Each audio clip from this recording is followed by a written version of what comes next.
নমস্কার বন্ধুরা, শ্রাবণী রান্নাঘরে আপনাদের সবাইকে স্বাগত জানিয়ে আমি আবারও একটা রান্নার ভিডিও নিয়ে আপনাদের সামনে চলে এসেছি। আজকের আমি আপনাদের করে দেখাবো ফুলকপি দিয়ে ভেটকি মাছের ঝোল। তাহলে চলুন এই ফুলকপি দিয়ে ভেটকি মাছের ঝোল আমি কিভাবে বানাই সেটা আপনারা একবার দেখে নিন।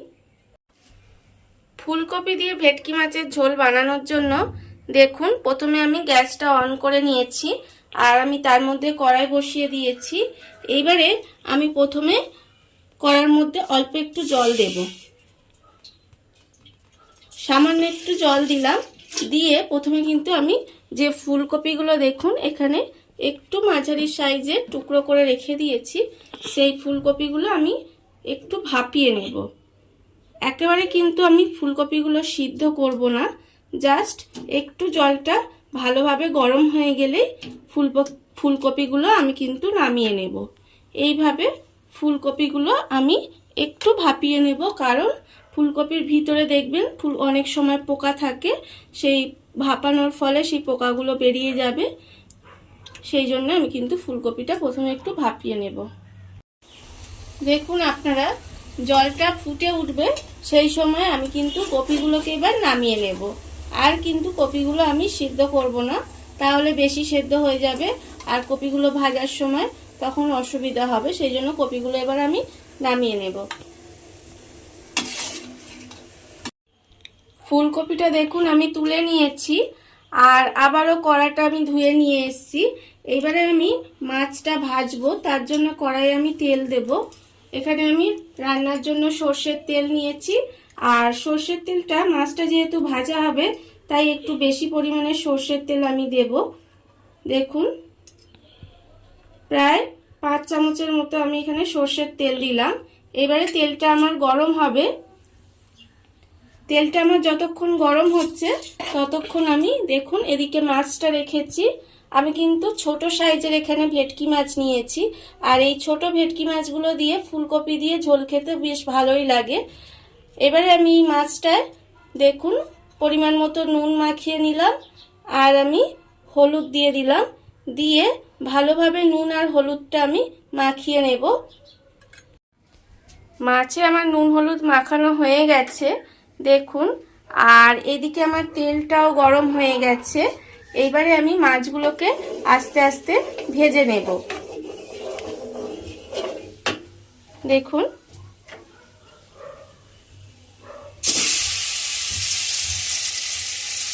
এইভাবে মাছগুলো আস্তে আস্তে দিয়ে কিন্তু আমাকে ভেজে নিতে হবে।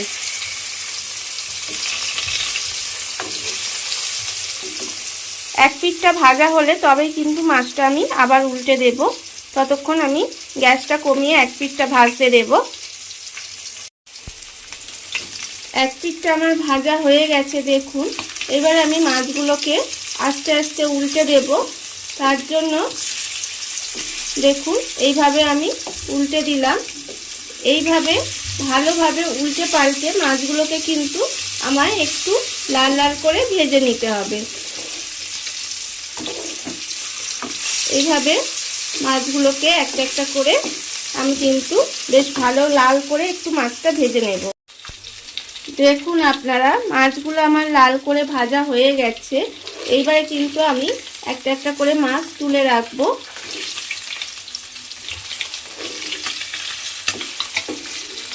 দেখুন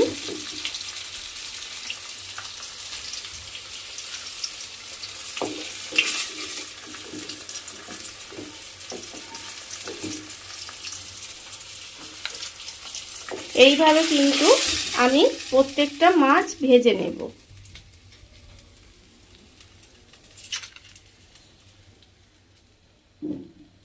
দেখুন আপনারা, মাছগুলো আমার সব ভাজা হয়ে গেছে। এইবারে আমি ফুলকপিগুলো ভেজে নেব।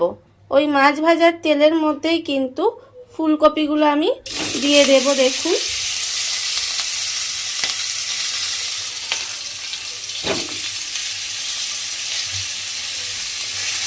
ফুলকপি আমি দিয়ে দিলাম। এইবার এর মধ্যে আমি দেব অল্প সামান্য নুন। নুনটা আমি অল্প দেব আর সামান্য অল্প একটু হলুদ গুঁড়ো দিয়ে ফুলকপিটা আমি একটু লাল করে ভেজে নেব।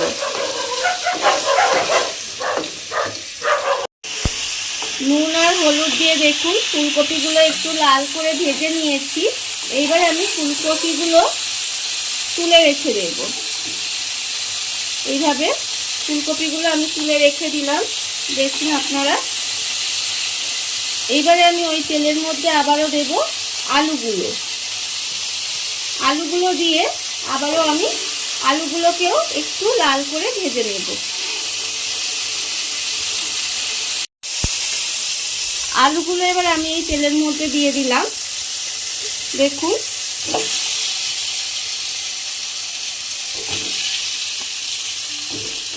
আলুগুলো দিয়ে আবারও কিন্তু আমি ফুলকপির মতো এতেও অল্প সামান্য একটু নুন দেব আর আমি অল্প একটু হলুদ দেব, দিয়ে আলুগুলোকেও কিন্তু আমি একটু লাল করে ভেজে নিতে হবে।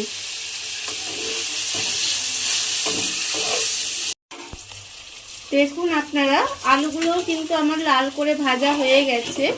এবারে আলুগুলোও আমি আস্তে আস্তে তুলে রেখে দেব। দেখুন আলুগুলো আমি এর মধ্যে রেখে দিলাম, দিয়ে এবারে আমি ওই কড়ার মধ্যে আবারও একটু সর্ষের তেল দেব।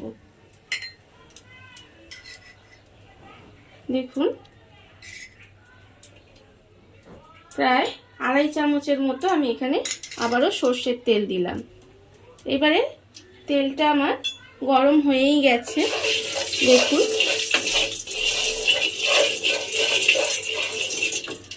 তেলটা আমার গরম হয়ে গেছে। এইবারে আমি ওই তেলের মধ্যে প্রথমে দেব পেঁয়াজ কুচি। এখানে আমার একটা মাঝারি সাইজের পেঁয়াজ আমি কুচিয়ে রেখেছি, সেই পেঁয়াজটা আমি তেলের মধ্যে দিয়ে দেব। দিয়ে এবারে পেঁয়াজটাকে আমি হালকা লাল করে একটু ভেজে নেব। পেঁয়াজটা আমার হালকা লাল করে ভাজা হয়ে গেছে, দেখুন। এইবারে আমি এর মধ্যে দিয়ে দেব টমেটো। এখানে লম্বা লম্বা করে কেটে রেখেছি, সেই টমেটোটা আমি এর মধ্যে দিয়ে দেব। দিয়ে একটু নাড়াচাড়া করে নেব। নাড়াচাড়া করে নিয়ে আমি এর মধ্যে নুনটা দিয়ে দেব। নুনটা দিলে কি হবে, টমেটোটা আমার নরম হয়ে যাবে। আমি এখানে আন্দাজ মতো নুন দিলাম, আপনারা কিন্তু আপনাদের আন্দাজ মতো নুনটা দেবেন। যেহেতু ফুলকপি আলু ভাজার সময় নুন দেওয়া আছে, সেই নুনটা বুঝে কিন্তু আপনারা নুনটা দেবেন। এর মধ্যে আমি নুন দিয়ে দিলাম। এইবারে আমি টমেটোটা কিন্তু একদম ঘেটে যাবে না, দেখুন নরম হবে কিন্তু গোটা গোটা থাকবে। এবারে আমি এর মধ্যে দেব কড়াইশুঁটি আমি এখানে রেখে দিয়েছি, সেই কড়াইশুঁটিটা আমি এর মধ্যে দিয়ে দিলাম। দিয়ে এবারে একটু নাড়াচাড়া করে ভেজে নেব। কড়াইশুঁটিটা দিয়ে একটু নাড়াচাড়া করে ভেজে নিয়েছি, দেখতেই পাচ্ছেন। এবারে আমি এর মধ্যে দেব আদা বাটা। এখানে আমি আদা বেটে রেখেছি, সেই আদা বাটা 1 চামচ মতো দিলাম। আর আমি দেব এখানে জিরে বাটাও কিন্তু আমি 1 চামচ পরিমাণে দিলাম। দিয়ে এবারে কিন্তু মশলাটাকে আমার একটু ভালোভাবে কষিয়ে নিতে হবে। আদা আর জিরেটা দিয়ে আমি ভালোভাবে কষিয়ে নিয়েছি। এবারে আমি এর মধ্যে দেব হলুদ গুঁড়ো, 1/2 চামচ মতো এখানে আমি হলুদ গুঁড়ো দিলাম। আর লঙ্কা গুঁড়োও দেব আমি এখানে 1/2 চামচ মতো। লঙ্কা গুঁড়োটা আপনারা কতটা ঝাল খাবেন সেটা বুঝে কিন্তু লঙ্কা গুঁড়োটা দেবেন। এবারে আমি এর মধ্যে অল্প সামান্য একটু জল দেব, যাতে মশলাটা পুড়ে না যায়। সামান্য অল্প একটু এর মধ্যে জল দিলাম। দিয়ে এবারে আমাকে মশলাটাকে প্রথমে ভালোভাবে কষিয়ে নিতে হবে। মশলাটা আমি ভালোভাবে কষিয়ে নিয়েছি, দেখতেই পাচ্ছেন আপনারা। এইবারে আমি এর মধ্যে দেব যে আলুটা আমি ভেজে রেখেছিলাম, সেই আলুটা আমি এর মধ্যে দিয়ে দিলাম। দিয়ে এইবার এই মশলার সঙ্গে আলুটাকে আমাকে আবারও ভালোভাবে কষিয়ে নিতে হবে। দেখুন আপনারা মশলার সঙ্গে ভাজা আলুটা দিয়ে আমি কিন্তু আবারও ভালোভাবে কষিয়ে নিয়েছি। এইবারে আমি এর মধ্যে দেব জল। ফুলকপিটা কিন্তু আমি এখন দিলাম না, কারণ ফুলকপিটা যদি আমি এখন দিই তাহলে ফুলকপিটা ঘেটে যেতে পারে, তখন খেতেও ভালো লাগবে না আর দেখতেও ভালো লাগবে না। তাই আমি এখন ফুলকপিটা দেব না।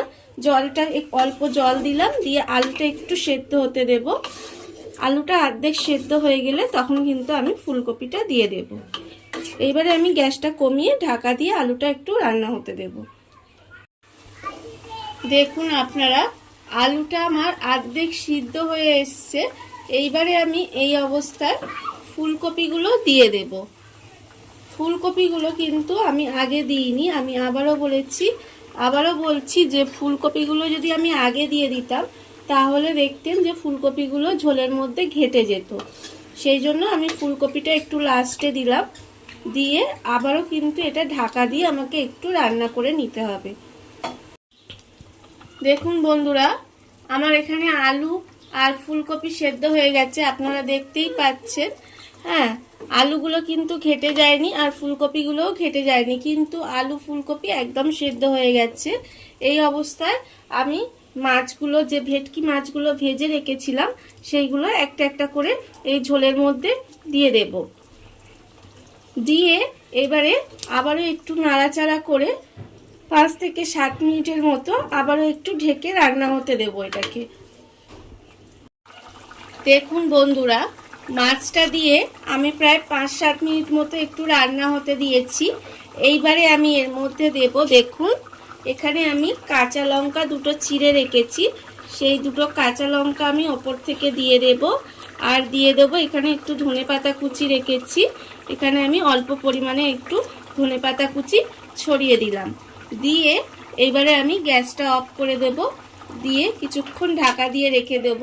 ঢাকা দিয়ে রেখে নামিয়ে নেব, তাহলেই আমার মাছের ঝোল রেডি হয়ে গেছে, আপনারা দেখতেই পাচ্ছেন।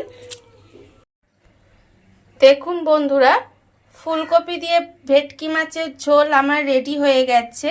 আপনারা দেখতেই পাচ্ছেন কত অল্প উপকরণ দিয়ে কত সুন্দর একটা মাছের ঝোলের রেসিপি বানানো হয়ে গেছে। আর এই মাছের ঝোলটা আপনারা গরম ভাতের সঙ্গে খেতে ভীষণ ভালো লাগে। আর এই ভিডিওটা যদি আপনাদের ভালো লেগে থাকে তাহলে লাইক করবেন, কমেন্ট করবেন আর সাবস্ক্রাইব করবেন আমার চ্যানেলকে। আজ এই পর্যন্ত, নমস্কার।